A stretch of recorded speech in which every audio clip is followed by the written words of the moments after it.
Therapists of Reddit, what was your biggest, I know I'm not supposed to judge you, but holy shit moment?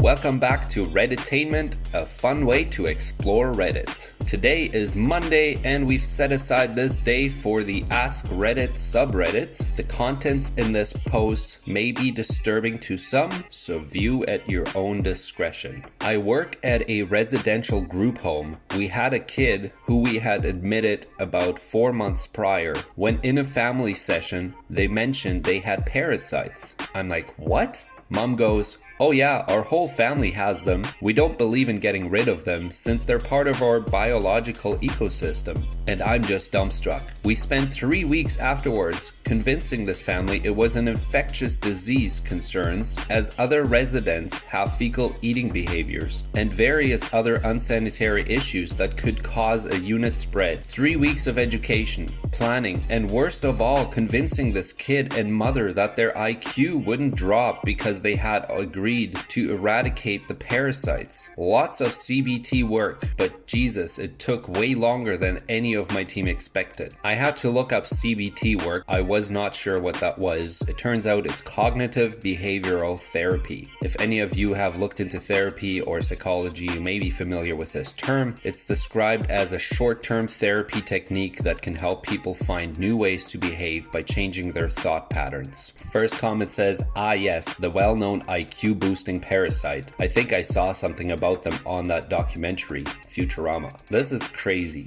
I wonder where you would get the idea from that parasites are boosting your IQ. I think that's how I understand it, is what this family was thinking. Where did they get their education from? And how has nobody around them ever advised them that? No, that's not how it works. This is crazy. A woman who deliberately kept getting pregnant because she enjoyed the attention and then would immediately afterwards dump her kids with a foster system, or in one case, a willing relative. She had 6 kids at the time I met her. Someone follows up and says, wow, I don't think forced sterilization is a moral act, but she pushes the principle. This reminds me of a TV show I watched where this woman would fake a pregnancy because she liked the attention, and she would wear a fake belly to make her look pregnant. If anyone knows what show I'm talking about, please leave a comment down below. Once had a patient whose wife shook their baby to death. He wanted help reconnecting with his wife. At the time, I was a young father of a newborn myself, and he triggered a lot of fear in me for my own child, a deep loathing of his spouse, and pity, the how pathetic kind, for the patient. I tried for 3 sessions, met his spouse and everything before handing the case over to my supervisor, who knew about my initial reactions and tried to help me through it. Unfortunately, it ended up being more about my feelings than his, and I was new to the profession at the time. These things are expected to crop up from time to time, but I was still taken aback by my own reactions. This always makes me think how hard it must be to be a therapist and be completely objective and leave your own emotions out, because something like this is so horrifying when you hear about it. It's almost impossible to leave your own opinions and feelings out. Someone says, you made the right call, being taken aback by your own reactions, deciding to hand off the case, and then, I assume, working through your reactions in supervision or by yourself sounds like a really valuable learning and growth experience. I agree, I think they made the right call. It's good that you can realize that you know yourself well enough that you're not able to handle a certain case, especially if it triggers certain emotions in you. It's not often I get to talk about my profession, but here goes. I was working at a drug and alcohol rehabilitation center and had a client come in who was a self-proclaimed drug lord. As we worked together, he told me about his history. Included in this history was how he got to where he was currently at. During the conversation, this man admitted to selling his sister into sex slavery, forcibly injecting her with several sedatives and narcotics, and having several people teach her a lesson. What this meant he never shared. He told this story with a blank face, smiling only when he recalled the good times, which he referred to as times when he had enough heroin to get through the day. I'm not sure where he is at now, but this man inspired me to work with victims of sex trafficking, because not only do they deal with the stigma of selling their bodies, they often manage drug addictions. People would honestly be floored if they realized how many people were addicted to chemicals that they were forcibly given. This is horrible, and I guess it's a good thing that therapists are out there that are focused on helping these kind of victims. Can you imagine having to deal with this on a daily basis and you can't really share this with anyone because of privacy, and the people you work with trust you with the information that they're giving you? Here's my most recent one. As the pandemic worsened here in the US and more lockdowns are on their way, one of my most extroverted clients and I brainstormed ways to meet her social needs while remaining safe. The following week, she canceled her session and told me that she's positive for COVID after attending an orgy, which definitely wasn't one of our ideas. I let out the deepest, most defeated sigh after I hung up the phone. Yeah, I don't think an orgy is necessarily a safe way to socialize.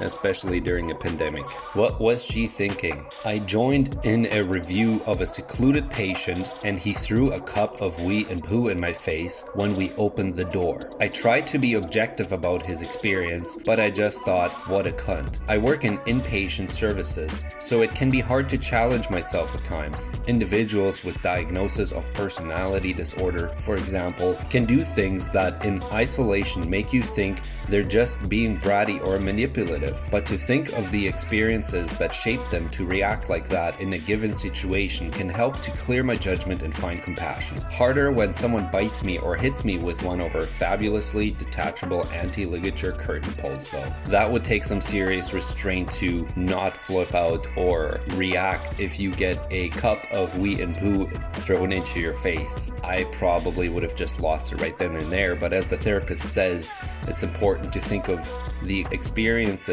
that shaped them to react like that in a given situation. So who knows what had happened to that person, who knows what they went through for them to do this to a person that actually comes to their home to address their problems and to help them out. Here's an interesting post from someone that's on the opposite side as the client. Opposite side, if that's accepted too. I was assigned to see the lead psychologist of the local hospital as I was severely depressed and had become suicidal. She literally rolled her eyes at me, told me to grow up, and said she could be having appointments with people who were actually about to kill themselves, not me, who was already working with the team. This sent me absolutely spinning, bottling everything up, thinking I didn't deserve help, and ended up in hospital 2 years later after an attempt. When they looked at my records, the hospital suddenly became very interested in any psychological experts I'd previously spoken to. Informed them of the above incident, they asked if I knew the name, and I said I didn't, but they had a strong accent. They immediately looked like they were about to burst out crying, apologized excessively, then informed me they had been fired a year ago. No idea how many people were affected by that therapist. It sounds to me that the psychologist that this person previously dealt with had been fired for misconduct. That's what I get out of this. Because obviously if somebody comes to you for help, you shouldn't be telling them to get over it and grow up. I mean, especially if you're a therapist, that's definitely not something you're supposed to do. When I was underage, I got caught with a drink on Bourbon Street and got a minor in possession. I was telling my therapist about it and said that the police caught me with a hand grenade in New Orleans. He didn't realize that a hand grenade was a type of drink, and it was funny to watch him try to process that his patient might have just casually told him that he had been caught with a fragmentation grenade. He took a big long pause and said, "Where did you even find a grenade?" I realized the misunderstanding quickly and corrected him. But for a moment he definitely was thinking, holy shit, how do I deal with this? Not something you'd expect as a therapist, a kid coming up to you and saying, oh yeah, well, I got caught with a hand grenade, just casually strolling down the street.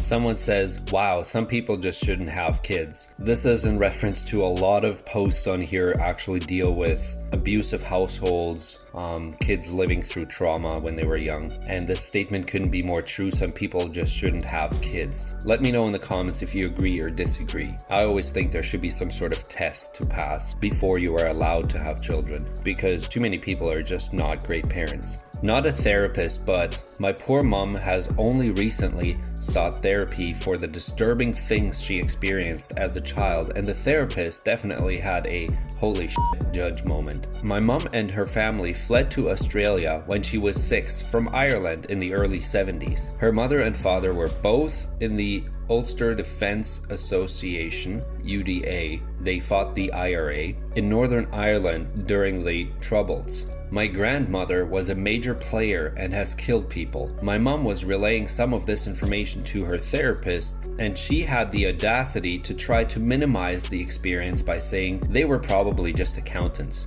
And my mom had to say, well, why did we flee to Australia after their involvement in blowing up a bus? And why did we have guns hidden in our teddy bears? The therapist didn't know what to do or say. This is crazy. Obviously, all people have a very strong bias, especially when we listen to somebody else's situation or somebody else's story. We try to relate it to our own experiences. And clearly in this case, this therapist could not quite understand the severity of the situation because they most likely never went through anything remotely close to something like that. And I think a good therapist is somebody that can put their own biases aside and just objectively listen to the situation and actually try to understand what the person is trying to tell them. In this case, the therapist clearly did not do that. There's a lot of posts I skipped over on this one because they're just too dark and very disturbing. But I'll leave a link down in the description if you really want to go down this rabbit hole. There is many posts in this thread that are interesting to read, although fair warning, some of them are really disturbing. If you want to share your own experience with a therapist down below, feel free to do that. Subscribe to the channel and leave your comment down below. I will personally read through them and reply to your comments. Thanks for joining Ask Reddit Mondays. Check out the other series we have on the other days of the week, and I'll see you in the next video.